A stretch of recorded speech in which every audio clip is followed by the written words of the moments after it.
आदाब में शादाब खान हाजिर हूं लेकर आज की अहम खबरें। सबसे पहले नजर डालते हैं सुर्खियों पर। ओवैसी ने तेलंगाना पुलिस से बकरीद पर पशु व्यापारियों का उत्पीड़न रोकने का किया आग्रह। सुप्रीम कोर्ट ने केंद्र सरकार को दिया आदेश, 31 जुलाई से पहले लागू करे एक राष्ट्र योजना।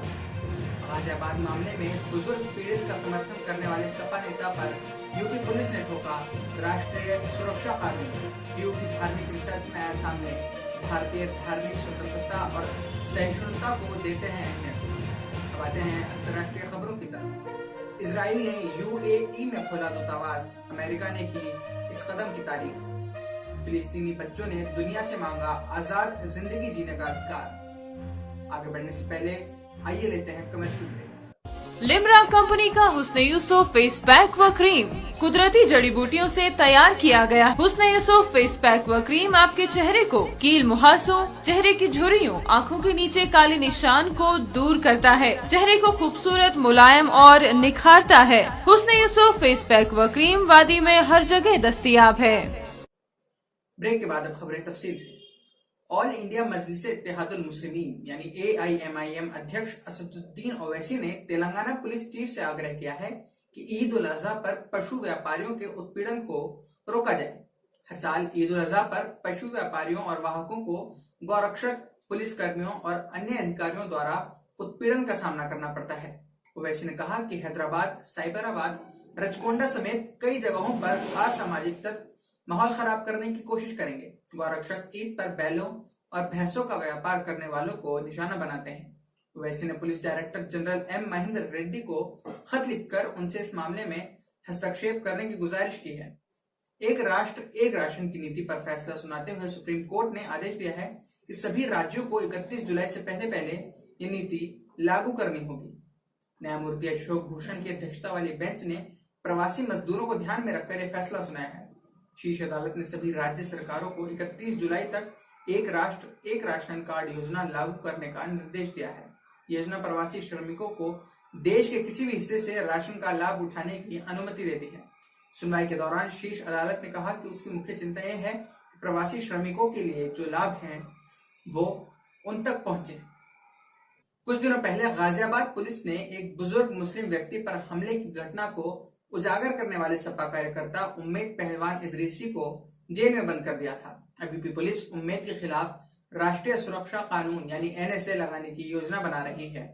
गाजियाबाद के वरिष्ठ पुलिस अधीक्षक अमित पाठक ने समाचार एजेंसी PTI से कहा कि पुलिस योगी सरकार से उम्मेद के खिलाफ NSA लगाने की सिफारिश कर रही है। उम्मेद को 19 जून को लोनी सीमा पुलिस स्टेशन में एक FIR के बाद गिरफ्तार किया गया था। FIR में आरोप लगाया गया था कि उम्मेद सोशल मीडिया पर अनावश्यक वीडियो साझा कर सांप्रदायिक विद्वेष पैदा करने की कोशिश कर रहे हैं। वीडियो में पीड़ित अब्दुल समद ने बताया था कि कैसे उन पर हमला किया गया था और जय श्री राम बोलने के लिए मजबूर किया गया था। भारत में की गई प्यू की धार्मिक रिसर्च में कई रोचक बातें सामने आई हैं। इस रिसर्च के अनुसार अधिकांश भारतीय महसूस करते हैं कि वो धार्मिक स्वतंत्रता का आनंद लेते हैं, धार्मिक सहिष्णुता को अहमियत देते हैं और भारतीय होने के नाते सभी धर्मों का सम्मान करते हैं। रिपोर्ट में पाया गया कि 91% हिंदू मानते हैं वो धार्मिक रूप से आजाद हैं, जबकि 85% हिंदू मानते हैं कि सभी धर्मों की इज्जत करना सच्चे हिंदुस्तानी होने के लिए जरूरी है। इसी तरह 89% मुसलमानों और ईसाइयों ने माना कि वो धार्मिक रूप से स्वतंत्र हैं, जबकि सिखों, बौद्धों और जैन धर्म का पालन करने वाले लोगों में यह संख्या क्रमश 82, 93 और 85% थी। अब बढ़ते हैं अंतर्राष्ट्रीय खबरों की तरफ। इजराइल के शीर्ष राजनयिक यायर लैपिड ने पिछले साल संबंध सामान्य होने के बाद संयुक्त अरब अमीरात की यात्रा के दौरान खाड़ी में यहूदी राज्य का पहला दूतावास खोला है। अबू धाबी में संस्कृति और युवा मंत्री के साथ इजरायली दूतावास का उद्घाटन। ये लिखकर उन्होंने अपनी और संयुक्त अरब अमीरात के मंत्री नूरा अल काबी की एक तस्वीर के साथ ट्वीट किया। UAE पहला अरब मुल्क है जहां इजराइल ने अपना राजदूत खोला है। इस कदम की अमेरिका ने तारीफ भी की है। दोनों देशों ने पिछले साल ट्रंप प्रशासन कार्यकाल के दौरान अब्राहम समझौते पर हस्ताक्षर कर राजनयिक संबंध स्थापित किए थे। गाजा में बच्चों के एक समूह ने एक साथ आकर दुनिया से उन्हें बचाने में मदद करने की अपील की है। गाजा बंदरगाह पर इकट्ठा होकर इन बच्चों ने अपने सपनों और आकांक्षाओं को उजागर करते हुए पत्र लिखे। उन्हें बोतलों में रखा और इस उम्मीद से समंदर में फेंक दिए कि वो दुनिया तक पहुंच जाएंगे।